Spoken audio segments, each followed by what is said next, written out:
নমস্কার, অপরাহ্নের সূর্যতে আপনাদের আরও একবার অনেক অনেক স্বাগত। আজকে আপনাদের সামনে হাজির হয়েছি আম কাহিনীর শেষ পর্ব নিয়ে। সঙ্গে থাকুন কেমন। মা, আজকে ফলের মধ্যে কি খাবে? ফলের মধ্যে আজকে কি খাবে? কি আছে? আপেল, লেবু আছে, কলা আছে, তারপরে তোমার পেয়ারা আছে। কোনটা কোনটা দেবো? এইসব পুরো চাল। আচ্ছা বোন, তুমি যেদিন আমের কি বলেছিলে যে খাওয়াবে, সেইটা আজকে খাওয়ালে হয় না? আজকে তো আমের লস্যি। হ্যাঁ, লস্যি। আজকে যে বড় বড় ময়দার আছে, আজকে দিনে লস্যিটা দারুণ হবে। আচ্ছা, তার মানে তোমার আইসক্রিম হলো, আম সত্ত্ব তো যা দেওয়া হচ্ছে মাঝে মাঝে চলছে, তাহলে এবার 16 কথা পূর্ণ তো।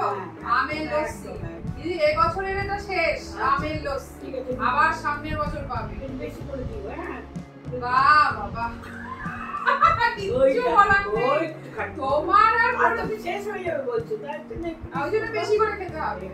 আর তো মনে থাকে সারা বছরটা না। তাহলে আজকে ফল দিচ্ছি না। আগে ফল আজকে লস্যি দিয়ে আবার আমের লস্যি খেয়ে আবার পেটে দুপুরবেলা ভাত খেতে পারবে তো? পেটটা মানে ফুলে থাকবে না তো? কম করে খাবো, ভাত কম করে খাবো। লস্যিটা তো রোজ পাবো না। ঠিক আছে, তাহলে বসো, আমি আনছি। প্রথমে একটু জল নিয়ে নিলাম,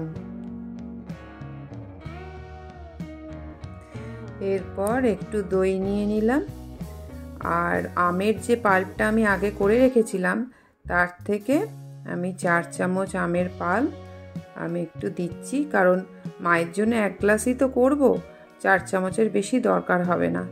এবার একটু জায়গারি পাউডার দিলাম।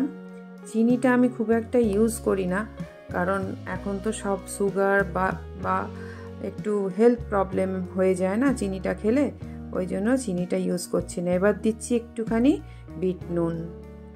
আচ্ছা, তারপর আমি ভালো করে মিক্সারটা বন্ধ করে দিয়ে একটু ভালো করে আমি ওটাকে ব্লেন্ড করে নিচ্ছি। তাহলেই মানে রেডি হয়ে গেল ভালো একটা ক্রিমি ম্যাঙ্গো লস্যি। এই যে মাকে দিলাম, মা কিন্তু ভীষণ খুশি হয়ে গেছে, দেখছেন তো। ভালোই সময় নিচ্ছ খেতে, বলেছিলে এত বড় করে দাও, তাহলে তুমি খেতেই তো পারছো না। পারি না, আমরা তো এতদিন আম দিয়ে দই কি খেয়েছি, মানে আসলে না না, আম দিয়ে তুমি তো ম্যাঙ্গো শেক খেয়েছো, তুমি তো ম্যাঙ্গো লস্যি কোনোদিন খাওনি। আর জানি না তো। হ্যাঁ, আর কি বলতো, তোমার ম্যাঙ্গো শেকটা কি হয়, দুধ দিয়ে হয় তো, দুধ দিয়ে আম দিয়ে অনেকের অ্যাসিড হয়, ওই জন্য আমি আর তার মধ্যে তুমি আবার ভাত খাবে, আমি ভাবলাম যে লস্যিটা বানাই আম দিয়ে দই দিয়ে, তাহলে দিলে তোমার তাহলে পেটের পক্ষেও শরীরের পক্ষেও ভালো হলো, তোমার কোনো অসুবিধা হবে না।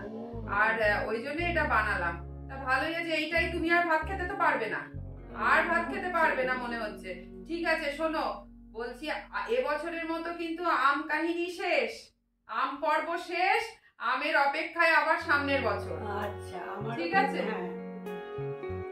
মাকে খুশি করে আজকের ব্লগটা এটুকুই রাখলাম।